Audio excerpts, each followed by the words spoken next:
Johnny Cocker, folks, what's happening? Johnny Lee Long here. I'm not in a Hobo Depot. I'm actually in my house.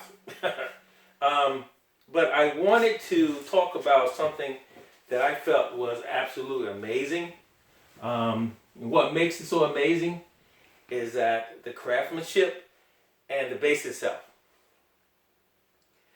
This is a Skjold base. All right, if you can see it, I'm gonna pull it up in a little bit. It's the most amazing bass. It has great quality, it has great ambiance. It's just a great sounding bass. All right, so let's get into it. Basically, she's a beast. So let's get into why she's a beast. First of all, she got Aguilars in her, and she's got a ramp on her. Love the bridge. Love the wood combinations on it. You have two separate pieces in the back and one piece across the front. It looks more like walnut, bird's eye or something. But anyway, it's got Aguilar as far as soap bars, but as far as electronic, it has the Skjold electronics. All right, so basic, you have volume, blend, and then you have active and passive. And the greatest thing about the active and passive one is that when you pull it as a passive, you use it as a tone knob for treble and bass.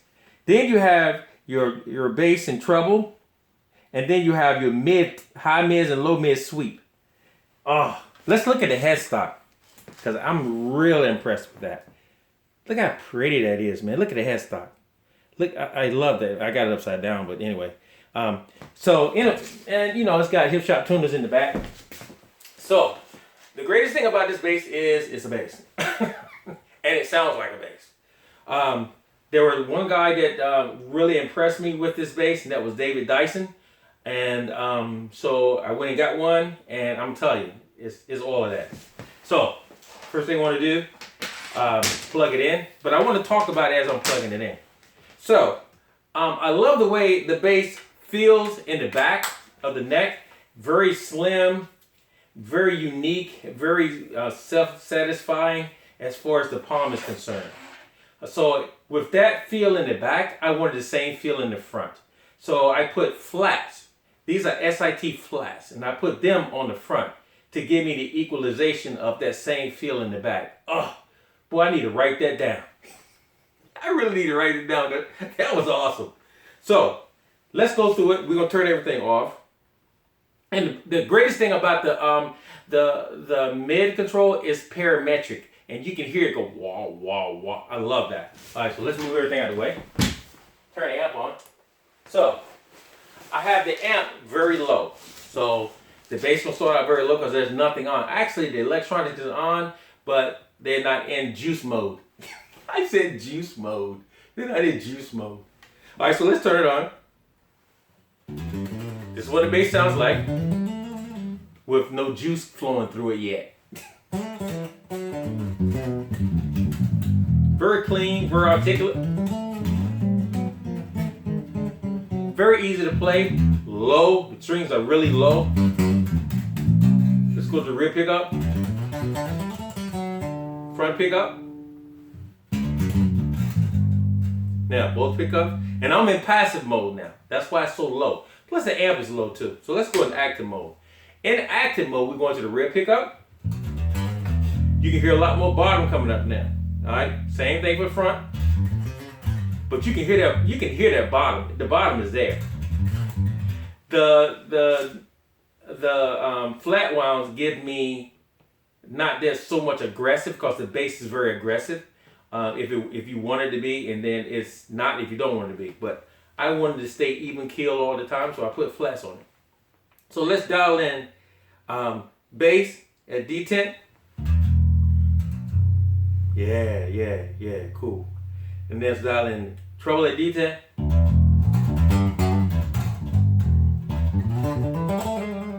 All right, let's dial in mids at D10.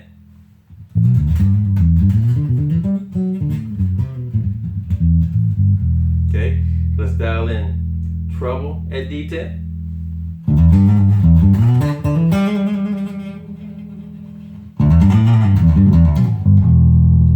Now, check this out. That rear knob is in bass mode. Even in active mode, it's in bass mode. So I got two kinds of bass happening at the same time. So that's why it's really soft and friendly. Woo! Alright, so I dial in a little bit more bass. Alright, woo! Stop beginning to rattle. But the bass is friendly. It's not blooding. It's not where you can't understand it like it's going out of tune. It's still friendly. And that B is still there.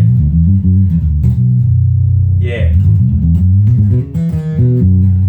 So we're gonna dial a little bit more treble.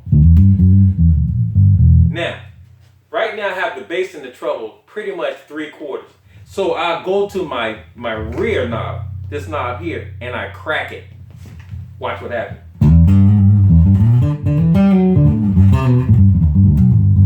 If I crack it again, watch what happens. Watch it, I crack it again. Hear stuff? Now if I crack it again, watch. You hear it getting clean? Now, let's go through both pickups. Check it out.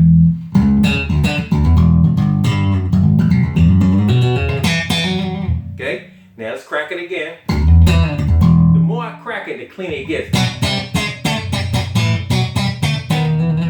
Okay? It's still aggressive. You can hear it underneath.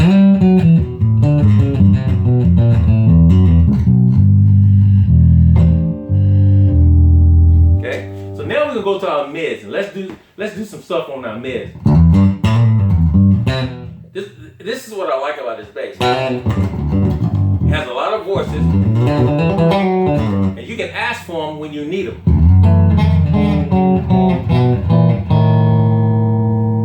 So now I'm start asking for them. This is the only bass I feel where the mids are friendly to me. I can ask for them when I need them, and it will give it to me.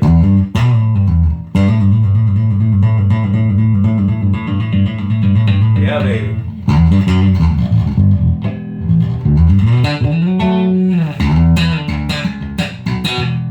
Yeah, yeah. You hear it? Watch. Now, the parametric EQ. Watch this.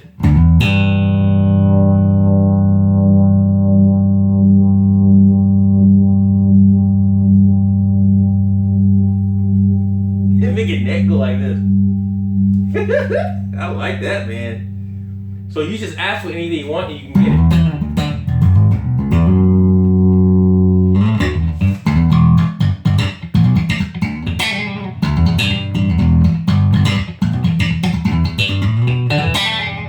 Okay? And another cool thing about this bass is that I can go to the back, in the back of the compartment here, take this cover off, and there'll be controls back there that I can actually raise stuff up, heat it up a lot more, heat up the pickups a lot more, actually get me another kind of tone if I'm looking for something else in my mid-section. I said session. I said mid-session. I mean mid-section. That was funny to me. So, let's go to the rear.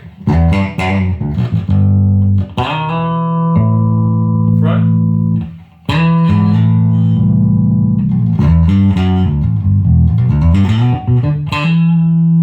Both again. This bass is really it's really a clear talker. Woo.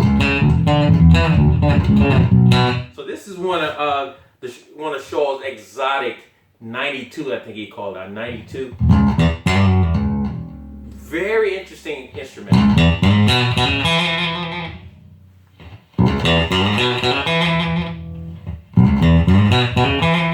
And if it's too aggressive, that knob in the rear can calm everything down. Watch.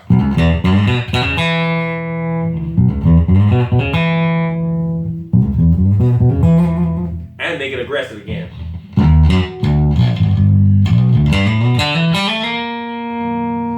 Or you just pull it back on your own.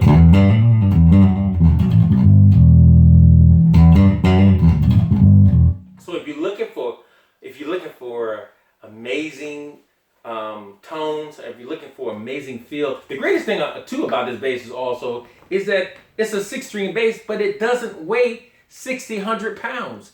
I said 100 pounds. That's a lot of pounds in it. That's a lot of pounds. It doesn't weigh 100 pounds. I mean, it's actually light as a feather to be a 6. To get that kind of quality and that kind of tone, Skjold made it, man. He did it right, man. I mean, this bass is done right. I kept looking at David Dyson because he introduced me to this bass. I had a 4 at first. Wouldn't play it because I couldn't get the gist of what, maybe it was just David.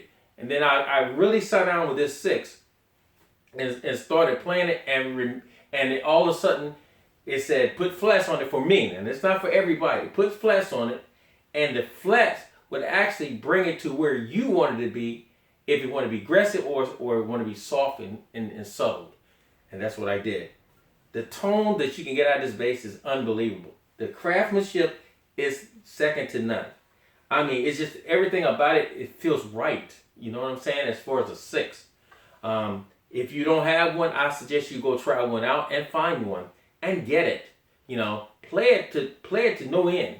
Just keep playing, keep playing, keep playing, because the more you keep playing, the more tones you're gonna start getting and hearing out of this bass. So there you have it, folks.